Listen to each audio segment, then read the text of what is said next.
यही महाराष्ट्र का एक मंत्री है, बहुत बड़ा बिल्डर, लोढ़ा नाम का।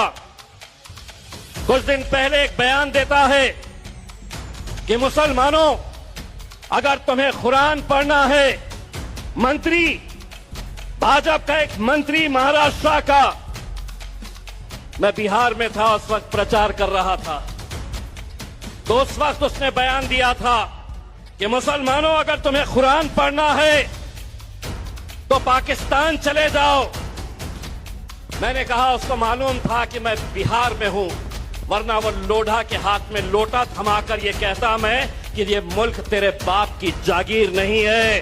तो दोस्तों, बीजेपी का एक मंत्री कहता है कि जिस किसी मुसलमान को अगर कुरान पढ़ना है तो भारत छोड़कर वो पाकिस्तान जाए और पाकिस्तान जाकर कुरान पढ़े। भारत देश के अंदर हम किसी मुसलमान को कुरान नहीं पढ़ने देंगे। जी हाँ दोस्तों, इस तरह का ये शर्मनाक बयान बीजेपी के मंत्री ने दिया है। अब इसी को लेकर एमआईएम के पूर्व सांसद इम्तियाज जलील जो है जमकर भड़क चुके हैं और किस तरह से इम्तियाज जलील साहब ने इस बीजेपी के मंत्री को करारा रिप्लाई दिया है, करारा जवाब दिया है, जो कि हर किसी को इम्तियाज जलील साहब की ये वीडियो देखना चाहिए और आगे अपने दोस्तों तक इस वीडियो को लाजमी शेयर करना चाहिए। तो आइए सबसे पहले हम आप ये वीडियो क्लिप देखते हैं, फिर आगे बात करते हैं।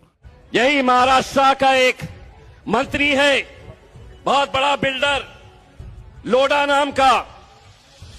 कुछ दिन पहले एक बयान देता है कि मुसलमानों, अगर तुम्हें कुरान पढ़ना है, मंत्री, भाजपा का एक मंत्री महाराष्ट्र का, मैं बिहार में था उस वक्त प्रचार कर रहा था, तो उस वक्त उसने बयान दिया था कि मुसलमानों, अगर तुम्हें कुरान पढ़ना है तो पाकिस्तान चले जाओ।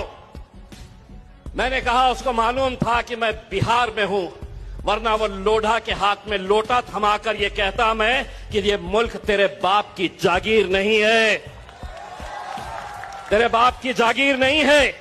ये उठे सुटे कोई भी आएगा और कोई भी हमसे ये कहेगा कि यहां चले जाओ, वहां चले जाओ।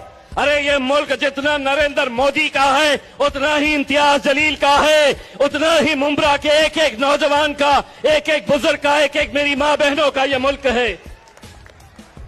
1947 में जब हमसे पूछा गया था कि तुम्हें यहां रहना है क्या वहां जाना है, तो हमारे बुजुर्गों ने कहा था कि इस मिट्टी में हम पैदा हुए हैं और इंशाअल्लाह इसी मिट्टी के अंदर हम दफन होंगे। तो दोस्तों, आप लोगों ने एमआईएम के पूर्व सांसद इम्तियाज जलील साहब का ये वीडियो क्लिप देखा और सारी बातें आप लोगों ने सुनी है। किस तरह से उन्होंने बीजेपी के मंत्री को करारा रिप्लाई देते हुए कहा है कि ये मुल्क किसी के बाप की जागीर नहीं है, जितना ये मुल्क हिंदू का है उतना ही मुसलमानों का है, जितना कि ये मुल्क मोदी जी का है उतना ही असदुद्दीन अवैसी और इम्तियाज जलील का है। जी हाँ दोस्तों, इस तरह से उन्होंने रिप्लाई दिया है। दोस्तों, आप सोच सकते हैं कि आज हमारे देश के अंदर क्या हो रहा है, किस तरह के हालत बन चुके हैं। इसमें ये साफ और क्लियर कहा जा रहा है कि मुसलमानों तुम नमाज मत पढ़ो, मुसलमानों तुम कुरान मत पढ़ो। अगर तुम्हें नमाज पढ़ना है, कुरान पढ़ना है तो ये मुल्क को छोड़कर किसी और मुल्क में चले जाओ, पाकिस्तान चले जाओ, यहाँ पर हम जो है तुमको कुरान नहीं पढ़ने देंगे। जबकि हमारा संविधान, हमारा आईन हमें खुद इजाज़त देता है कि अपने अपने मज़हब के हिसाब से आप अपनी ज़िंदगी गुजार सकते हो। लेकिन किस तरह से बीजेपी के नेता ये मुसलमानों के खिलाफ जहर उगलते, हर आए दिन मुसलमानों के खिलाफ भड़काऊ बयान देते हैं, कभी इस्लाम को ख़त्म करने की बात करते हैं, कभी कुरान पाक की शान में गुस्ताखी करते हैं, तो कभी हमारे नबी पाक सल्लल्लाहु अलैहि वसल्लम की शान में गुस्ताखी करते हैं। दोस्तों, इम्तियाज जलील साहब की इस वीडियो को देखने के बाद वो आप क्या कहना चाहोगे, आपके इस बारे में क्या राय, तो कमेंट में अपनी राय लाजमी बताइए। तो चलिए दोस्तों, अगली वीडियो में मिलते हैं, जब तक अपना ख्याल रखिए, शुक्रिया।